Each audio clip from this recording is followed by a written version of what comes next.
जय हिंद दोस्तों, नमस्कार। कोई भी रिकवरी एजेंट तुम्हारे कांटेक्ट लिस्ट पे फोन करे, तुम्हारे परिवार वालों के रेफरेंस नंबर पे फोन करके उनको तुम्हारे लोन के बारे में बताए, होम विजिट में आके तुम्हारी फैमिली में जब तुम घर पे नहीं होते हो तो तुम्हारी फैमिली को तुम्हारे लोन के बारे में बताए, तुम्हारी सारी चीज़ों के बारे में बताए कि आपका इतना लोन चल रहा है, आपके बेटे ने इतना लोन ले रखा है। किसी और कलीग को, किसी ऑफिस वाले को ऐसे फोन करके आपके लोन्स की जो डिटेल दी जाती है, इसको किस तरीके से आप लोग रोक सकते हो और रोक क्या सकते हो इसको, किस तरीके से आप इसके ऊपर एक कंपनसेशन भी ले सकते हो।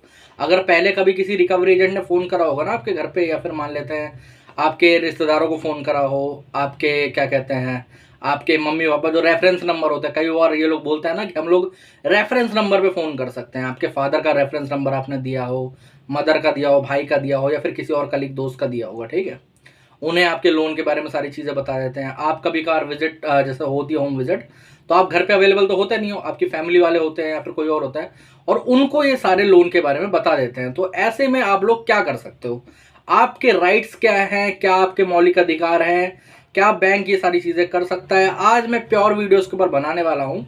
आपको आपके सारे राइट्स पता चल जाएंगे इस वीडियो के बाद। और ये जो बैंक है या फिर जो भी एनबीएफसी है जिससे आपने लोन ले रखा है, जिसने ऐसी हरकत करी हो, किसी को आपके लोन के बारे में बताया, चाहे आपकी फैमिली मेंबर ही क्यों ना हो, आपके फादर हो, मदर हो, बीवी हो, भाई हो, दोस्त हो, जो भी हो, उसको अगर लोन के बारे में आपके बताया गया है, आपको अच्छा नहीं लगा कि भाई साहब इस आदमी को मेरे लोन के बारे में पता नहीं चलना चाहिए था, तब भी इन लोगों ने बताया, तो अब इसके ऊपर कंपनसेशन, बकायदा पेनल्टी बैंक के ऊपर कैसे लग सकती है। और जो दो बड़े बैंक हैं, जो बड़े दो बैंक और एनबीएफसी है ना, जिनमें हाल ही में कम से कम 2.5 करोड़ से ऊपर की पेनल्टी उनके ऊपर लगाई गई थी, एचडीएफसी बैंक और बजाज के ऊपर। इसी कारणवश लगाई गई। उन्होंने भी क्या करा था, जो कस्टमर का पर्सनल डाटा है, उनके दोस्त यार भाई बहनों को उनके लोन के बारे में बता दिया था। एक्चुअली में आप लोग किस तरीके से अपनी कंपनसेशन ले सकते हो और क्या क्या अधिकार है, ये चीज़ें आपको पता होनी चाहिए। तो देखो मेरे भाइयों, मैं सबसे पहले तुम्हें एक क्लियर कट चीज़ बता देना चाहता हूँ।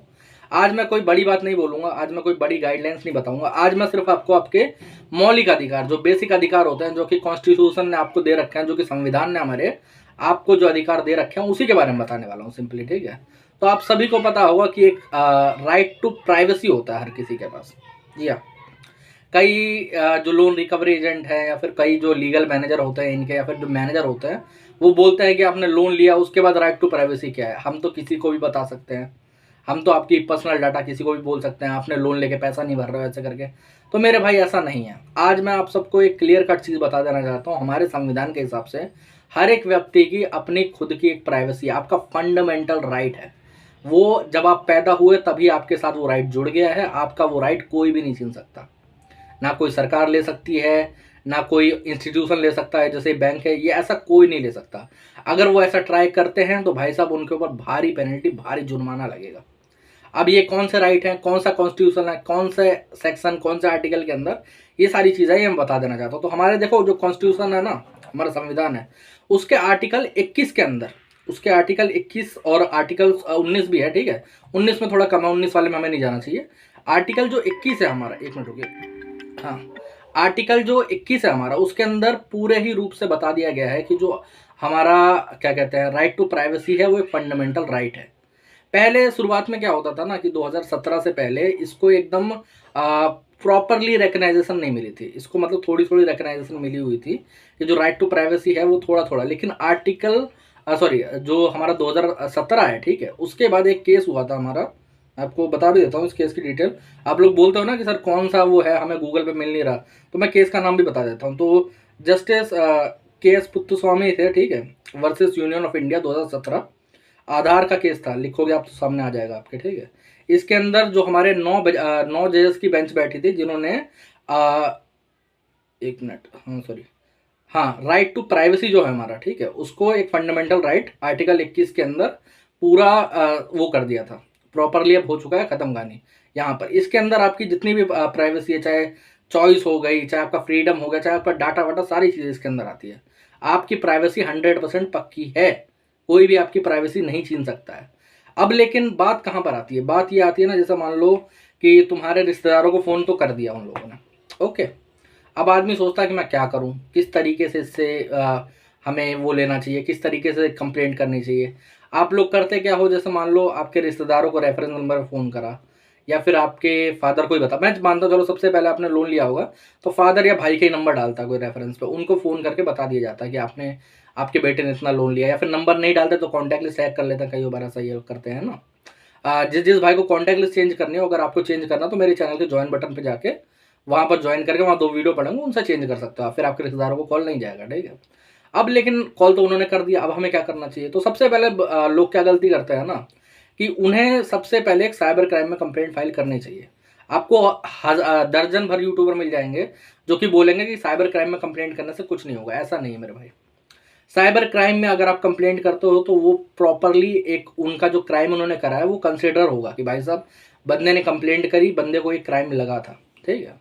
आप उसकी कॉपी लीजिए, उस साइबर क्राइम की कंप्लेंट की उस कॉपी लीजिए, उसको बैंक को मेल करिए कि देखिए भाई साहब मेरे रेफरेंस नंबर पे मेरे फादर को ये सारी चीज़ें बताई गई, मेरा पर्सनल डाटा जो है राइट टू प्राइवेसी के अंदर इसका उल्लंघन हुआ है, मेरा फंडामेंटल राइट है उसका उल्लंघन हुआ है। अब कईयों में ऐसा क्या होता है, कई बैंक और कई एनबीएफसी तो अच्छे होते हैं जो कि इस पे एक्शन लेते हैं, आपके कॉल्स वगैरह बंद हो जाते हैं रेफरेंस नंबर पे और बाकी सारी जगह पे। लेकिन कुछ लोग जो नहीं मानते या फिर मान लेते हैं पहले कर दिया, आपको गुस्सा आ रहा है, आपको उनसे बदला लेना है एक तरीके से, सिंपल वर्ड में मैं बोलूँगा। तो अब ऐसे में क्या करा जाए? तो आपको कुछ नहीं करना, आपको वेट करना है 30 डेज़ का, क्योंकि बैंक तो उस पर कुछ खास एक्शन लेगा नहीं, मुझे पता है। ओके, अगर मान लो कुछ ज़्यादा गाली गलौज करी होगी तो ज़्यादातर टर्मिनेट कर देते हैं, वरना नॉर्मली अगर लोन बताया जाता है कि आपके बेटे का इतना लोन है या फिर आपकी बेटी का इतना लोन है तो वो ज़्यादा एक्शन उस पर लेते नहीं है। अब आपको क्या करना है, 30 डेज़ के बाद आपको आरबीआई के ओम्बुड्समैन पे कंप्लेंट करनी है। और ओम्बुड्समैन में कंप्लेंट करने का एक तरीका मैं बता देता हूँ। आपको कोई नंबर डायल नहीं करना होता, आपको कोई मेल नहीं करनी होती, आपको उनके जो पोर्टल होता है आरबीआई का सीएमएस पोर्टल, ठीक है, उस पर जाके कंप्लेंट करनी होती है। वहाँ प्रोफाइल बनानी पड़ती है, फिर कंप्लेंट करनी पड़ती है प्रॉपरली तरीके से। वहाँ पर आपको कंप्लेंट करना, वहाँ पर आपको सारी डिटेल्स वगैरह देनी है। और कई भाई लोग बोलते हैं ना कि सर जैसे मान लो रिकवरी एजेंट मेरे घर पे आया था, मेरे फादर पे बात करके गया, ठीक है, उन्हें सारे लोन की डिटेल्स वगैरह बता दी, लेकिन अब मेरे पास प्रूफ नहीं है वीडियो। अब वो लोग वहाँ पर प्रूफ मांगेंगे, प्रूफ के लिए क्या करा जाए?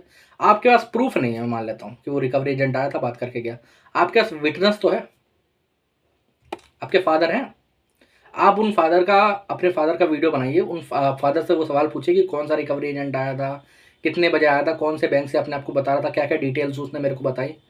अगर मान लो दोस्त के पास कॉल किया था, गाली गलौज हुई, उनकी रिकॉर्डिंग नहीं है आपके पास, ठीक है, तो एक काम करिए, एक रिकॉर्डिंग बना लीजिए, उन पे बोलिए कि भाई साहब आपको कॉल आया था तो क्या क्या बोला उसने। विटनेस ही सबसे बड़ी चीज़ होती है, वो भी एक तरीके से आपका एक एविडेंस हो गया। अब बंदा जिसको कॉल गया, बंदा जिसको बताया गया, वही बंदा आपके सामने है, तो आप उसी से पूछ सकते हो, कोई दिक्कत नहीं है। उनका एक वीडियो आप या फिर एक ऑडियो बनाइए और उसको बाकी ज़्यादा वहाँ पर सबमिट करिए, वहाँ पर सारी चीज़ें करवाइए। आपको, आप बात नहीं मानोगे, किसी को 10,000 का, किसी को 20,000 का, किसी को 30,000 का, और जो मैक्सिमम गया है अब तक वो मेरे सामने 65 गया है, ठीक है। 65,000 तक का कंपनसेशन आपको मिल सकता है बहुत ही आराम तरीके से। हाँ, आपको कैश नहीं मिलेगा हाथ में, आप ये चीज़ मत सोच के लेना कि मेरे को कैश मिल जाएगा हाथ में। आपको क्या होगा ना कि वो आपका जो लोन अमाउंट होगा उसी में से वो पैसा कट जाता है, पहली बात तो, ठीक है। ये चीज़ मैं बता देना चाहता हूँ। और दूसरी बात ये भी है कि आपको चलो संतुष्टि होगी, जो बंदा रिकवरी एजेंट जिसने फ़ोन करा होगा उसको कुछ होगा, और बाकी अपने साइबर क्राइम में कंप्लेंट करिए तो क्राइम की हिस्ट्री से वैसे भी वो आज नहीं तो कल का पकड़ा ही जाएगा। इन लोगों को क्या लगता है रिकवरी एजेंट्स को कि जब आप लोग कुछ थोड़ी बहुत गलती आपकी भी होती है, कंप्लेंट प्रॉपरली आप लोग नहीं करते हो, क्या करना होता है ना, जब आप किसी भी तरीके से साइबर क्राइम में कंप्लेंट करते हो तो वहाँ से 2-3 दिन बाद आपको फ़ोन आता है, या फिर आपको खुद जाके वहाँ पर लिखित में कंप्लेंट अपनी देनी पड़ती है। आप लोग वो नहीं देते हो तो आपकी कंप्लेंट एक तरीके से क्वैश कर दी जाती है, ओके, उसको रख दिया जाता है साइड में कि भाई साहब इस पर कोई काम करने की ज़रूरत नहीं, बंदे ने हमें लिखित में साइन करके और कुछ दिया नहीं हमारे सामने।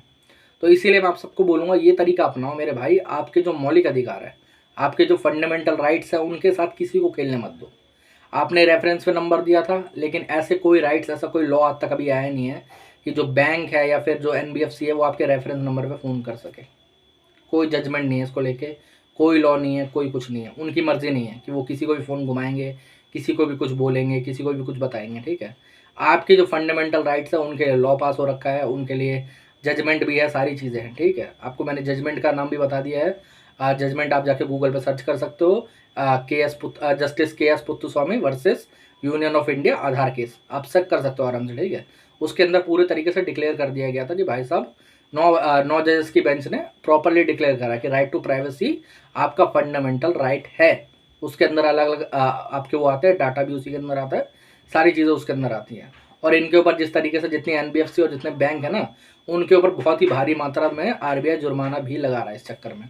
आप लोग क्या करते हो ना, कंप्लेंट्स वगैरह आप लोग नहीं करते हो, इसी वजह से आपके साथ ये सारी चीज़ें होती है। आप लोग कंप्लेंट करो, फिर देखो क्या क्या होता है। आपको डरने घबराने की ज़रूरत नहीं पड़ेगी, आपको बिल्कुल भी टेंशन लेने की ज़रूरत नहीं पड़ेगी। आज का वीडियो थोड़ा शॉर्ट रख रहा हूँ क्योंकि मेरा थोड़ा गला वाला ख़राब हो रखा है।